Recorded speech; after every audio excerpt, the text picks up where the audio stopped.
I look the prettiest. Yeah. Not of us, of other videos with me. That's what I meant. Oh, we all know what you meant. Do you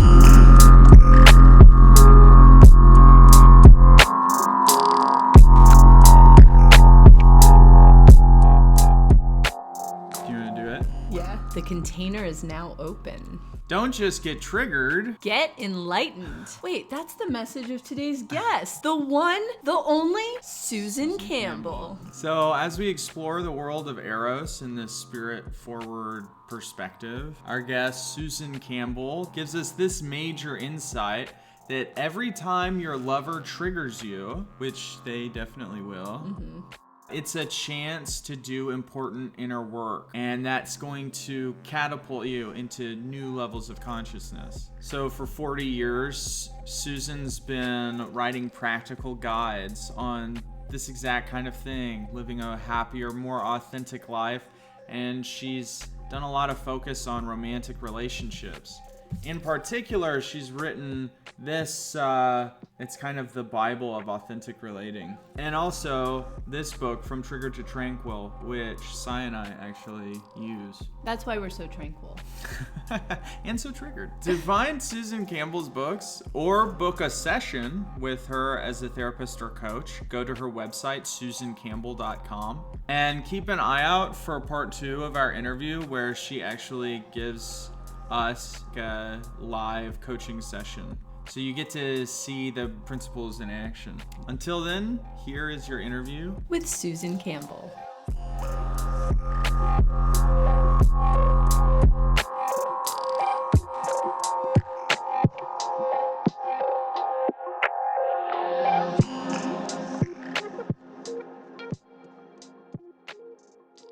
Susan Campbell, welcome to the container. We are so excited to have you on because this is very important because about a year ago, I purchased this book, Getting Real. It comes very highly recommended. And then recently we had an interview with Jason Diggs on this big 2-part interview on the history of circling and his firsthand account of the authentic relating movement. And what book came up as like a must read books in the movement that helped build the foundation of authentic relating. And it's very clear to me now that you're like a major you're like a foremother of the movement. You're responsible for so many important ideas crystallizing and reaching the page. And so it's a great honor to have you here. Thank you, Jonathan. I'll just take that in.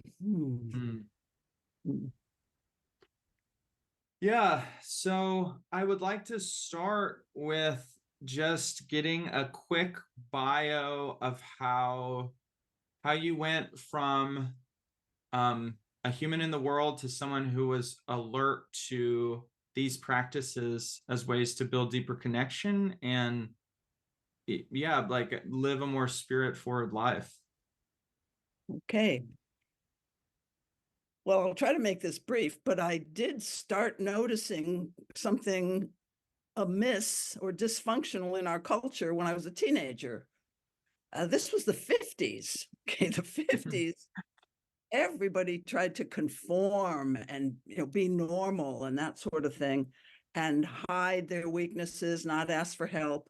I just thought, well, what kind of a world is this where people can't show vulnerability, can't be honest with each other because it might be a little bit painful? So I've been on this honesty path for a long time. And I had a lot of, you said I'm this foremother or something, but I had a lot of teachers, and I was part of the early encounter group movement, Esalen, et cetera. But we were pioneering in those days. So I used to try out all these different experimental games, huge, large group games where you'd close your eyes and mill around with 300 people and find somebody's hand and get really connected to their hand. And you can kind of imagine, a lot of eroticism starting to come up in these groups. Yeah. Then you'd have to later on find their hand again, and you're not going to find their hand, but you're getting kind of intimate hand touch with a lot of people in groups, and then that brings up all kinds of dynamics and jealousy and this and that. So, I mean, we were kind of pushing the edges. And there was wrestling in the groups, physical wrestling, and sometimes people would get hurt. I was with my husband in one group, and we just couldn't communicate verbally, so we started fighting. I mean, this was the Wild West of group work. Okay, so I was part of that, and tea groups. I was also one of the early tea group leaders, and so a lot of what I teach, it kind of started there, and Gestalt therapy, Fritz Perls, and so many of the people who taught encounter groups and so forth were either students of Fritz Perls or Carl Rogers. So I want to name those early pioneers. Mm. Carl Rogers used to do completely unstructured groups where you just sit in a circle, and he wouldn't give any instruction whatsoever, and you'd just be anxious as hell, because nobody's giving you any structure. And then I've played around with that from time to time when I teach group dynamics at a college level and so forth, all the different leadership styles that determine how the group develops, and whether there's fear of each other or a feeling of love and safety depends a lot on the style or the intention of the leadership and the structure you make. So anyway, now I'm acting like a college professor because I was a college professor for 12 years at UMass and taught group dynamics and stuff. So I've always been interested in what inhibits people from revealing basically their needs, their needs and wants, because that's the motivator.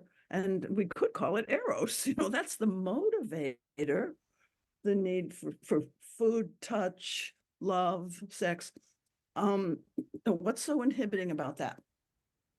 What's so scary about that? And of course, we know logically what is scary about that. You might not get what you want, and that's associated with a lot of times really that being a survival issue when you were young. If not getting what you want happened when you were young in a serious enough way, that whole issue is associated with survival. And that would bring me up to my latest book, From Trigger to Tranquil, but I won't necessarily go there now. But so then I kept teaching. I quit UMass, but I just kept teaching my own seminars and evolving my work, and I've got 11 books. So each book is a different stage in my own development, but one that you might be interested in knowing about is The Couple's Journey, where I put forth the idea of intimate relationship as a spiritual practice, where as you go through your conflicts, you start with the romance stage, but then you have a stage where you differentiate and go through differences and conflicts and disappointments. That's the stage where you really get to do a lot of inner work, heal yourself, and then as you continue to heal yourself and become more whole, you become almost like a different order of human, where you really do feel the unity of all things. Through the couple's journey, you eventually get to what I imagine you guys might be experiencing, the co-creation stage. And that was so many of the people I interviewed, and this was in the late 70s, and the book came out in 1980. So many people wanted a partner that we have enough in common with, but also enough complementarity where we could join and present something to the world together. And so there's certain challenges with that, which maybe I'll come back later when we work together and help you look at if there are challenges. I'm just making an assumption here. We'll see. So, The Couple's Journey was one seminal book. It actually sold extremely well. It's my bestseller. It sold over 100,000 copies right away. I haven't had a book that sold that much since, even Getting Real. It's been popular, but it didn't take off. Like, no, The Couple's Journey was at the right place at the right time when so many people were both spiritually seeking and having trouble with their relationships. Hmm. So that book was kind of the intersection. And then if we just fast forward, I did a lot of corporate work and wrote a book called From Chaos to Confidence, trying to help people be more honest in the workplace and use the challenge of being honest as a self-awareness practice. So, I was a meditator and I learned actually a lot about what comes up when you just sit quietly with yourself and just let it bubble up. That would be the material in the book Getting Real, actually, was informed a lot by my meditation practice. But during the more corporate and systems work, that was a very hard environment for people. This is, again, 80s and 90s now, we're talking about a very hard environment for people to deal with emotions. Now, I think the corporate world is much more able to incorporate people's emotions, but they just didn't want to hear it back in the early days. So then there was this whole Getting Real series of books that started out with the idea of, yeah, we all value honest communication. We say we want to be honest, but do we really have the honesty skills? And let's break down some of the skills for being honest. And of course, being present and paying attention and noticing what's going on inside of you, your feelings, thoughts, and stories, and then what you see and what you imagine and what you want, those basic presencing skills. That's what the book Getting Real is about mainly. And then, a few more books about getting real. There was one called Saying What's Real and one called Truth in Dating, which I want to highlight here because the theme of truth in dating was truth telling is sexy. Because you're always on the edge of the unknown with somebody when you're taking a risk and speaking an intimate truth.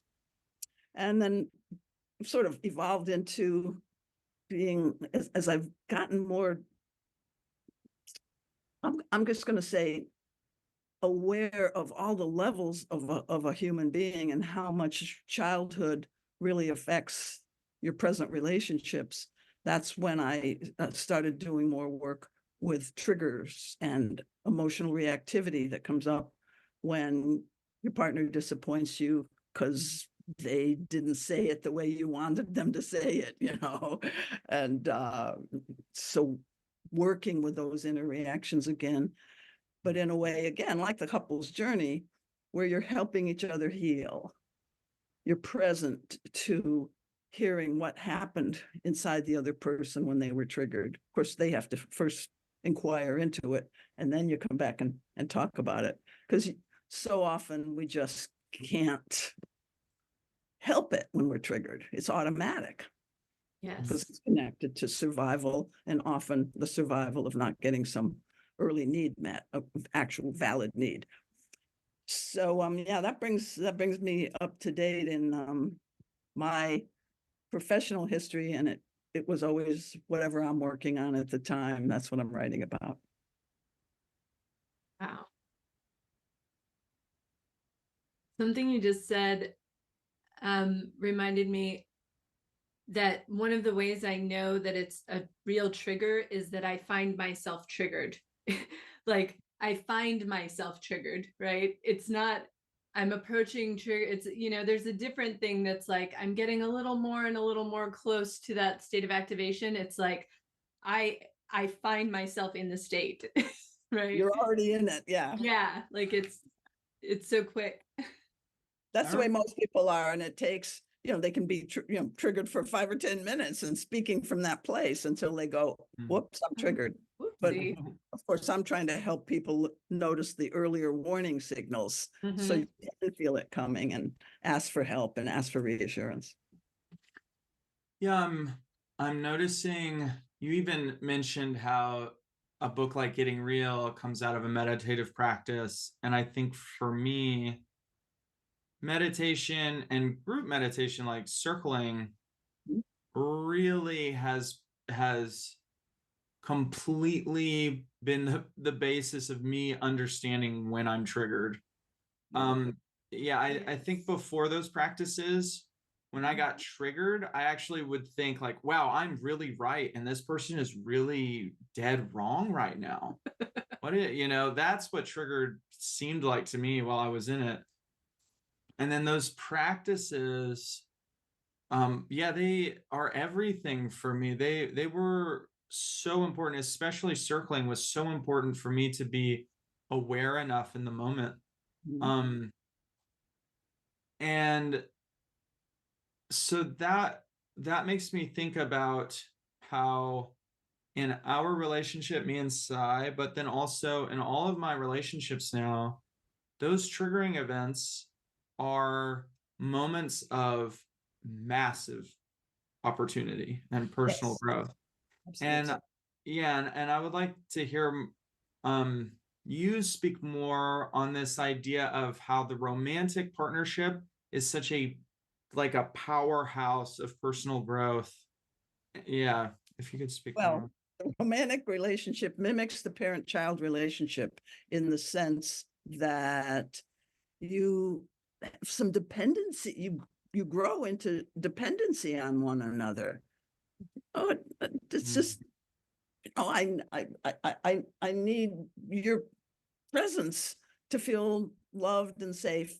Oh, however you think about it, it just kind of over time you get a bond, and if you didn't bond well with your first caregiver, like usually it's the mother, um, then that's probably because there was some kind of mismatch between what the mother could give and what the child needed. So right away, they're in the bonding phase. There's an opportunity to get triggered. So when I wrote the book Truth in Dating, it was all about how you don't have to be a long-term couple for this kind of stuff to come up. But let me just go back to the long-term or the more bonded couple. So one of the ways that it makes the couple relationship such a powerful container for knowing what your childhood unfinished business is because you're my mommy and my daddy in some ways. Uh, and yet, I'm not promoting that, but it just seems to be what is. So and I it, guess that's the main, that's the main reason. And then the other reason is when you have a sexual need that gets met with this, let's say it's just one other person you're doing this with, um, it's more motivating to keep working on things. If mm, you don't care about the person, okay, the grocery store person triggered me. I'm not going to work on my stuff. I'll just blame them and move on. We're beyond the blaming thing. I mean, I really am way beyond the blaming thing, but still, this is kind of a joke. Sometimes we do secretly kind of blame people, and let's let's just admit that.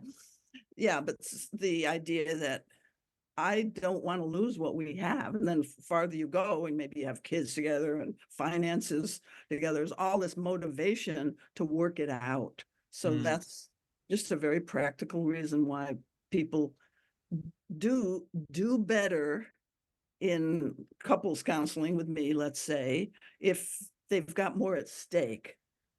But even in dating, that's the thing. People think there's so much at stake. So great. Go ahead and do the couple's journey with somebody that you've only met for a month or two. You can still do it because it's gonna you're gonna get some kind of disappointment or frustration in any time you stay with one person long enough because you're going to start differentiating. In the beginning, I would say the romance stage is for the purpose of bonding and getting safe with each other and that sort of thing. So it's almost like nature's way of providing a container that's friendly enough, safe enough for you to do this deeper work, which then I called it the power struggle stage.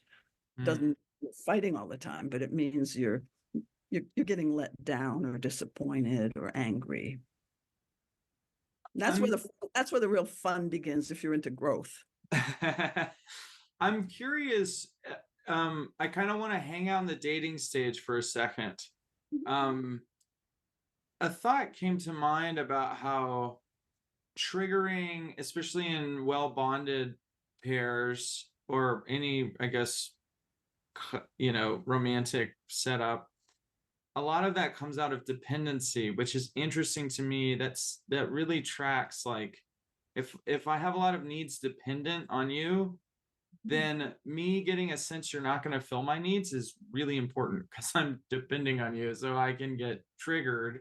But then I'm wondering if there is like a similar practice to working through your stuff that you discover through being aware of your triggers.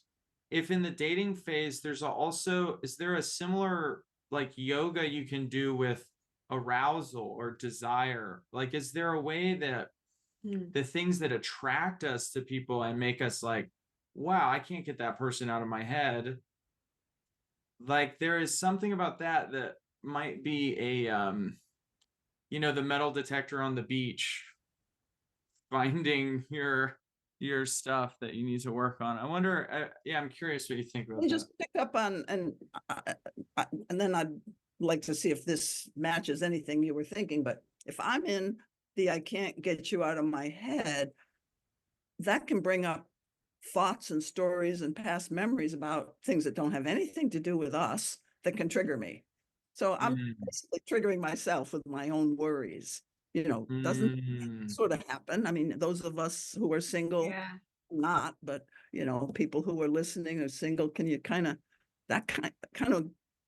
yeah, you can get triggered even if you just met the person because you're thinking it too much.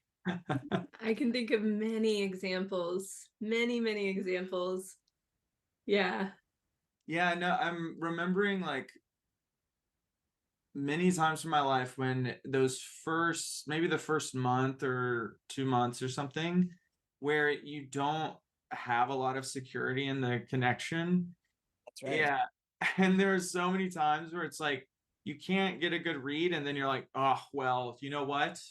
Then never mind, I guess. Like there's so many times that the insecurity blows me up.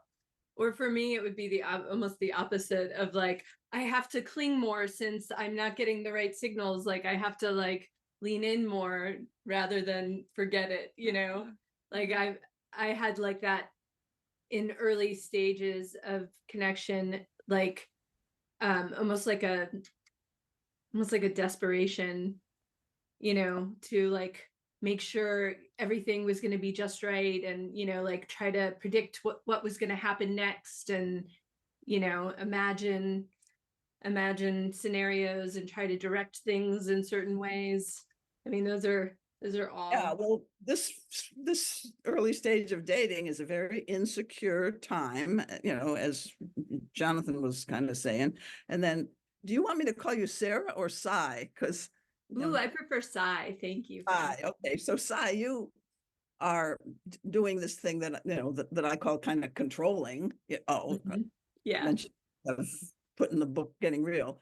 Are we relating? Which leaves a lot of room for the unknown, because I say something and then I don't over explain it. I just kind of wait to see what comes back. That's relating, a lot of uncertainty. But most of us do try to manage a relationship so it feels safe, even if you kind of don't feel safe in the background. And so when like you're in that state of pursuing in a certain way or making yourself more desirable, I don't know, all the different control mechanisms, I call them control patterns, that people use to influence the outcome. That's what I mean by controlling. I don't mean you're a control freak type of, you got to have things your way. It's more, the need to control comes from insecurity. It's about trying to make sure that the consequences are not too painful for you. So that's what we're all trying to control mainly is emotional pain. Yes. And the work is gently going into the emotional pain. Like if we were working right now, Sigh, I'd be going, okay, remember the time that were kind of going like this with partner or potential partner. What's the feeling? And just have you inquire. And this is the trigger work, okay, there's any kind of disturbance in my peace of mind, let's say, that's the point of entry for trigger work, even if it's not like a literal reaction to trauma.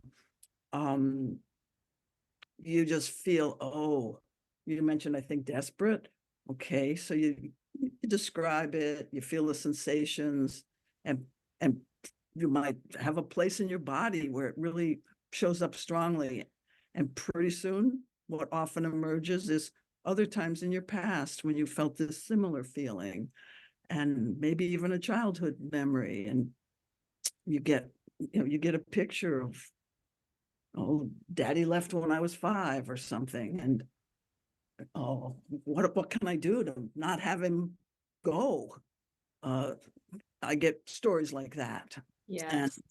we can go, let's get to know that 5-year-old and let's tune into her world and feel her. And you create space. It is to a degree similar to meditation, in which I use the breath, through the breath, that just naturally opens up a bigger space for feelings and, let's say, uncomfortable things to come in. It's almost like you're creating your own safe container, safe space.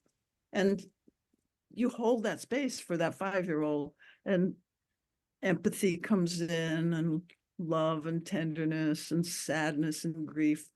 Different things will come in.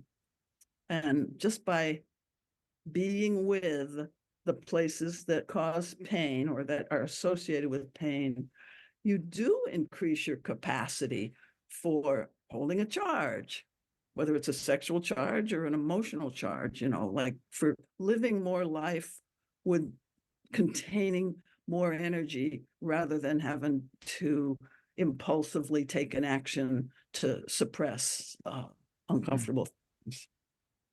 So that's what the trigger work is for. Yes. I really Beautiful. want to hang out at that last point you made, which is really important for me to hear. So I want to selfishly stay here. And, For you, yeah, actually.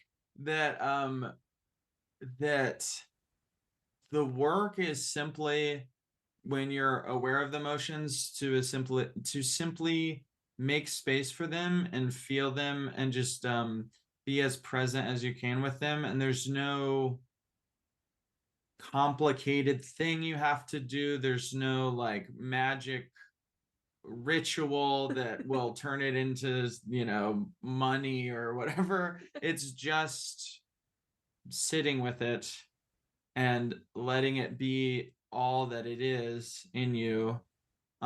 Would you say that's a fair, like, kind of reflection of your point? Yes. And there's often a kind of, there's the witness self that's holding the space, and there's like the much loved child that's hurting and needing comfort in some way. It's almost like you're able to be aware of both identities, because part of this deeper purpose of all this relationship as a spiritual practice work is to get beyond identifying with, I've got to control things in order to avoid pain. Get beyond all the ego identifications and just feel more one with life. And there's like an inner peace that can grow from learning to sit with those painful feelings Mm. But sometimes people have a hard time having compassion for themselves. And I'll do different things, but sometimes I might suggest, could you imagine that this part of yourself that was causing you this distress is like a much loved child who you really care about, and just kind of make that suggestion. So I do my in my therapy coaching practice, I don't make a distinction between therapy and coaching the way I do things. But in that working with clients, I just help them learn to sit with things longer than you ordinarily would sit with things. That's Mm. key, you know, and also not expect you to never have that feeling again. Like, don't expect to never get triggered again. That could happen, you know, because you get more spacious, you get more aware of more of reality. That's the whole idea of getting real, is being able to handle more of reality, rather than, because when you're triggered, you've got a very narrow focus. And, you know, I only see the option of, oh, either you win or I win, that type of thing. Mm. Yeah, in the From Trigger to Tranquil book, which Sigh and I have used in our own relationship, the the process essentially is like, once you notice that you're um triggered, you go into your pause agreement, and part of that is like going off on your own and giving yourself compassion around your being triggered. Mhm. And yeah, I'd kind of forgotten that in my gloss, and when you brought it up, I remembered like just how uh that changed so much my relationship to myself and the expectations I have around like how I should be showing up or how I should be affected by someone else. Almost like I have the experience of being too proud to admit I am triggered, which makes me unable to not be triggered. Beautiful. I Oh, love that you Yeah. said that. Yeah. yes. Yeah. And When I wrote that 5-minute relationship repair book, that was about triggers and couples. I realized that I needed a whole chapter in my next book on accepting the fact that we do get triggered. I didn't have that in the other book. I went, oh no, I mean, I can teach all these skills, but people are still, and you know, I teach a lot of coaches, and I'll say to the coaches, how many people don't believe that it's normal and natural to get triggered? But then the next question, they raise their hand, then how many people still think there's something wrong with you when you get triggered? And everybody raises their hands. So that's where the culture is right now. That's my read on it. Most people, you know, way different, you know, way more beginners than you, Jonathan, um, are just, you know, the trigger is because they did something wrong. Right. Yeah. The victims. Like, That's where most of the culture is. But there's an evolution here, and eventually people will get it, that it's kind of part of life. It's a useful, interesting part of life to get mm, triggered, and to use that trigger to go more deep into your inner subconscious, where you didn't even know you were hurting. yeah, that's another reason I love circling. Another reason to love circling is because there are opportunities within that practice to be triggered, you know, and often it's with, you know, it'll be with someone that you don't have a serious stake relationship in. And so it's literal practice, you know, where the stakes are low, but the intensity of emotion is high because you're going slow and because you're really checking in. And so you're even able to feel things that you maybe wouldn't feel in a normal setting with, you know, with a near stranger, and then use that as like a rep for when the big ones come. Yes. Yeah. Yeah.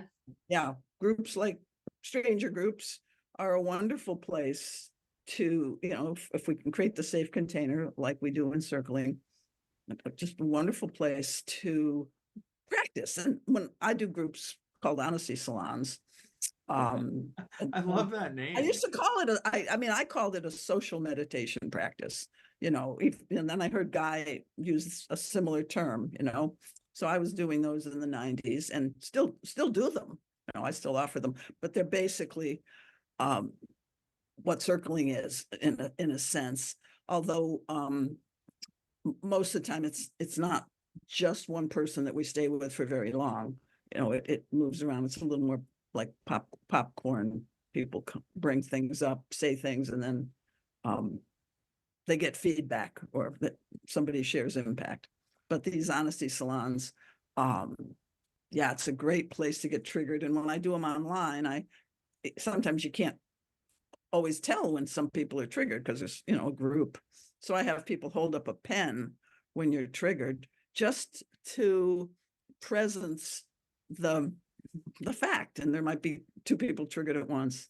And I have other little hand devices for the Zoom calls because there's so much going on that you can't attend to. Actually, that's true in any group. There's so much going on in the space that you can't attend to.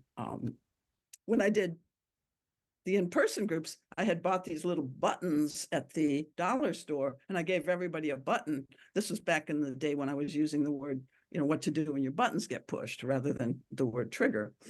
And I would say, well, we've all got buttons. So now you've actually got a physical button. And when you get triggered here, raise your button. And so I was trying to make it more lighthearted. Yeah. It's such a heavy topic and making it more acceptable. Yes, normalize buttons. Yeah. It's normal to get triggered. And I've noticed that in being in a relationship now where we have a predetermined practice around being triggered, and our discussions of it and stuff, it's not a very shameful thing to admit now that like I'm triggered.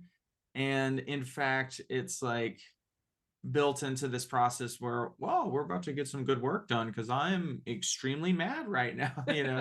There's like another part of me that's developed that, yeah, the triggering is like, oh yeah, here we go.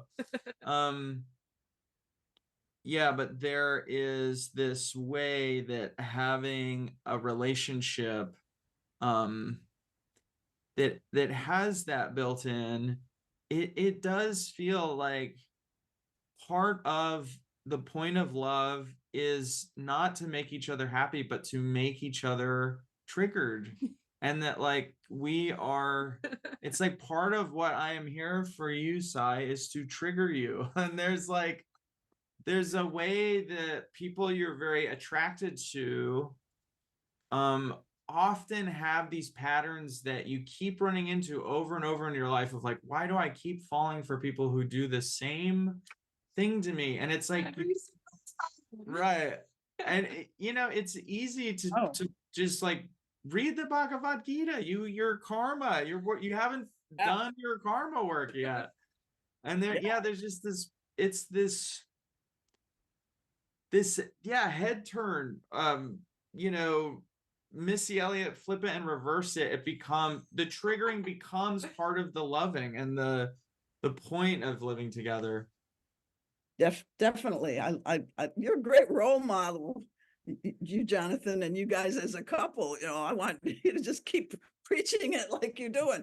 This is an opportunity, because I feel that way too. And my partner and I do this practice too. At being able to have a practice is you guys, you've learned certain practices like circling, but being able to read a book and digest the practice to the degree where you can actually pause when you notice you're getting triggered, that's huge for couples to be able to do that.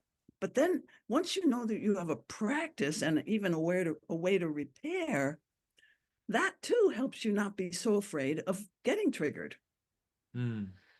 Yeah. Because you know what to do. Most people don't. What do I do when I get triggered?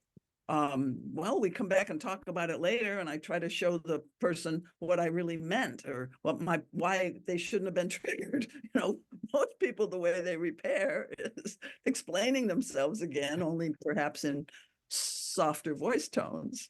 Right. Don't do that, Different folks. word order. Repair is a practice. Tries to keep you out of defending and explaining, because that's the wrong way to touch your partner's heart. Mm, Repair comes from revealing the need, the vulnerable core need, like, I need your help to feel that I matter, or just I need to feel that I matter. So the repair almost always involves revealing a need and asking for something like reassurance. mm. And sometimes you're not, the way repair goes, one person's done their repair, but the other person hasn't done theirs. And it's a messy process. Repair is a messy process, and you can get re-triggered. You can go, well, you need that. Well, I won't give you that, because what about my needs? So, this is not seamless. This little practice that I teach, it's dangerous if you're trying to stay completely calm during the whole thing, because you might get re-triggered, and then you have to do the practice all over again. Well, that makes me wonder, you have distinguished yourself in your career, I believe, very deeply around providing practical tools. Like, I think it can be very easy to write page after page on ideas of how this stuff works, but then to just get simple tools that someone can actually start using today and build better connections and have more meaningful relationships. Um, yeah, I think those are features of your work that make me keep coming back. And I'm curious, for listeners right now, someone driving to work or whatever, are there like easy first steps to get started in approaching whether they're dating, or maybe they're in a marriage, or they're in a polycule of 15 people or whatever? Are there like universal tips that like people can start using right now? Yeah.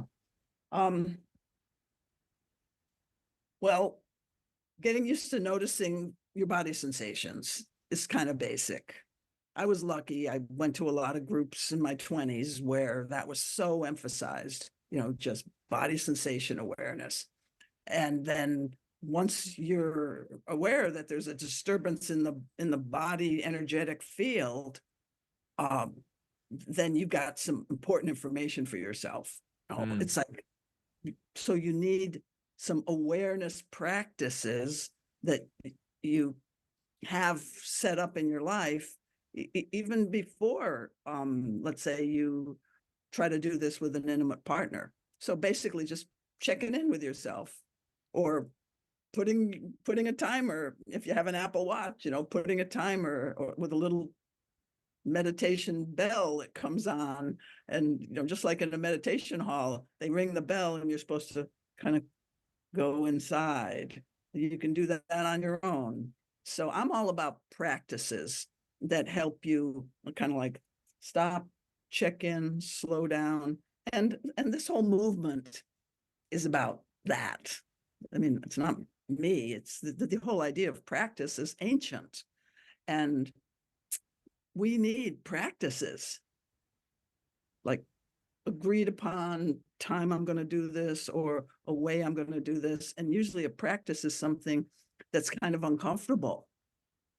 You have to confront, something to get out of your normal automatic routine, to do the practice.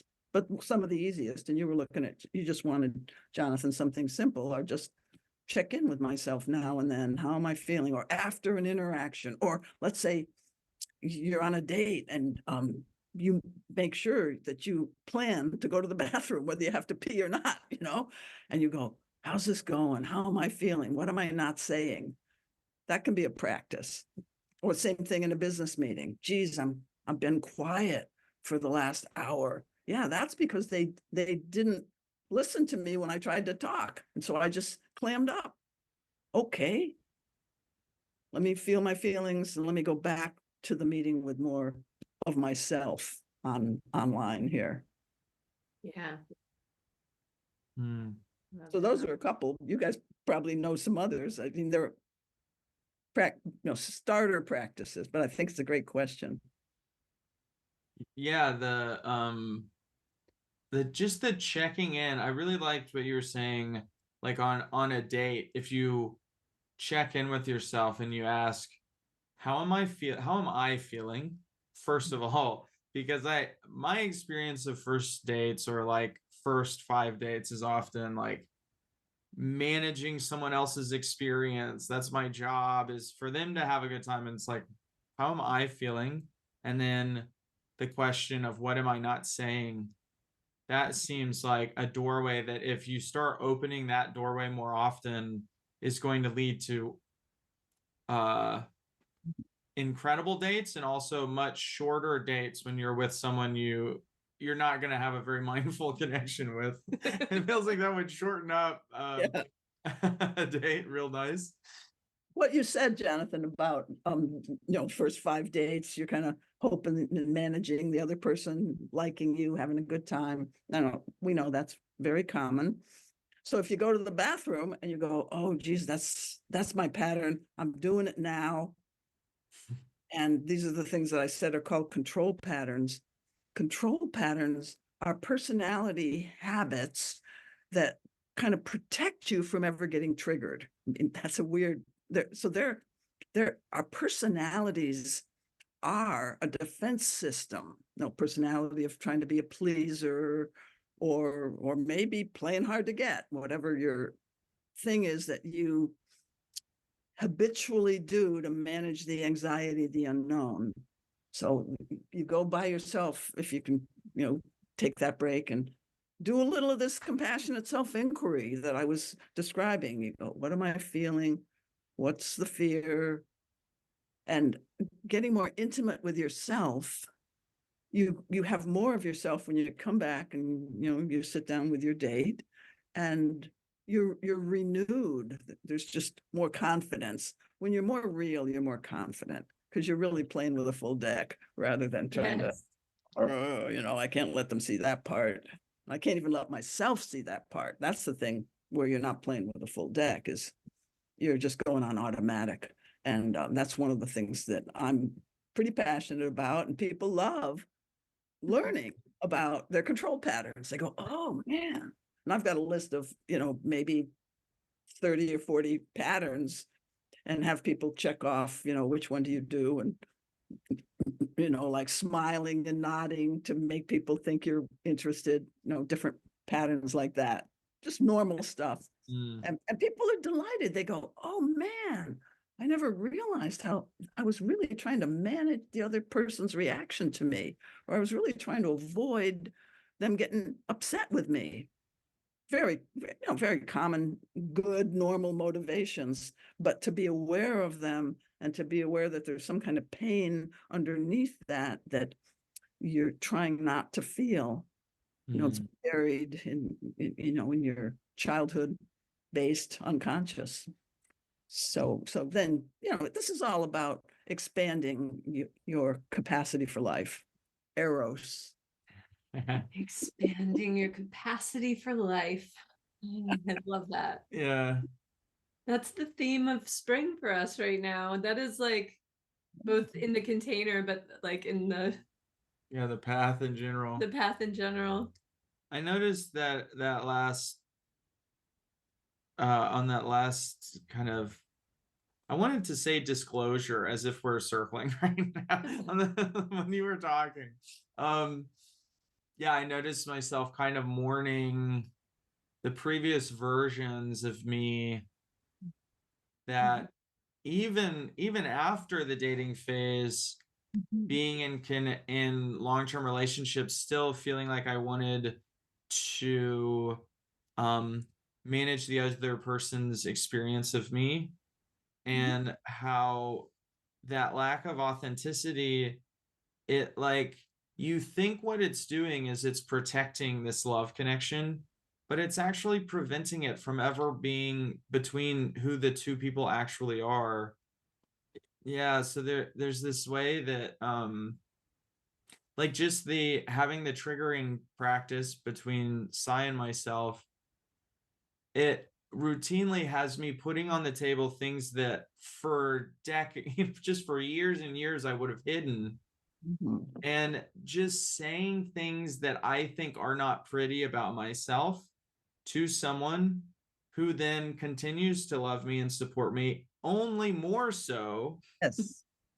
It has made me show up so much more as myself and like feel so powerful to just be the guy that I am, who yeah gets really mad sometimes, like sometimes as part of it, or really sad or really jealous or really like all of that stuff. Like you say, it's playing with the full deck. It's like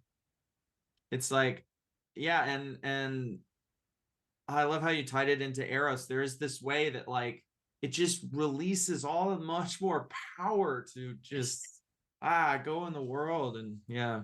And then the opposite is insecurity. When you're hiding things from your partner, like you said, they don't really know the real you. It breeds insecurity. Like, because they don't, if they really knew me, they wouldn't love me. I mean, it's actually like a negative affirmation that you believe that's true. If they really knew you, they wouldn't love you. How sad. And I love that you said you're feeling some sadness about the former versions of you. Yeah, me too. So we're coming to the close of this interview portion. So next episode we'll have we'll record right after this. We'll have some process so you can see Susan Campbell in action processing a relationship. But before that, I want to I want to end on a more path level point, because like in Getting Real, the um that whole project was about your own self-realization, and just hearing far before then in your 20s being a seeker who's like learning meditation and these presencing skills, and how you've had this lifetime of seeking deeper connection, both with yourself and with other, and you've developed these powerful tools. And I'm wondering where you are now, looking back at that path, how you feel it shaped your life. Mm.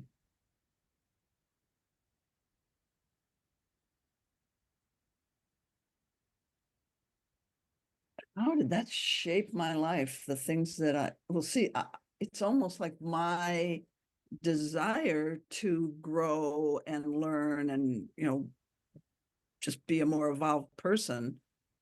Like even when I was 10 years old, I was writing essays on what kind of person I want to be when I'm 30. So, just start from that. Uh, you know, listen to self-improvement before I knew what self-improvement was. So it was my motivation to be a better person that drew me to learning these practices and, paying my own money to, take off from work and just, do 9 weeks of group leadership training, 9 weeks in a row, residential. I was extremely motivated and I spent a lot of money on myself. So it's hard to answer how that shaped me. I guess I wanted it. Well, I wanted it to shape me to feel more adequate as a person, and it has. I'll just say that. I wanted to feel really good about myself, and I do. Okay, good. Yeah, that was what I wanted how to know. Did how it it work? shaped me is it's helped me love myself and feel extrememely confident in the world. So that's a big sales pitch. Make a lot of money. I've never had a problem attracting clients. Mm. So, try to, and a lot of sex. Let me just say that too, because I'm an experimenting person. I've, I've had many, many, many lovers and partners. If that doesn't, if having a career and having lots of partners doesn't sell it, then nothing in this world will Sex, sell. money, sex, money, and self-confidence. I think, those are some great buzzwords that I'll throw out. Um, I never went for any of those things. That's just what comes when your motivation comes from within. Yeah. I love that. That's a great point. If people want to connect with you or read some of your books, like From Trigger to Tranquil and Getting Real, where should they go to find you online? SusanCampbell.com is my website, and I still do events, and I even do one free group coaching call a month, which you can get notified if you subscribe to my newsletter, which happens if you go to the homepage of SusanCampbell.com. Awesome. Thank you. We'll have the link in show notes. And you sticking around for part 2? Yes. Awesome. All right, cool. Thank you so much for coming on The Container. I loved our conversation, and you guys made my day. I mean, you're reading stuff and practicing it and teaching it and being role models. Oh, it's just this is another part of the gift.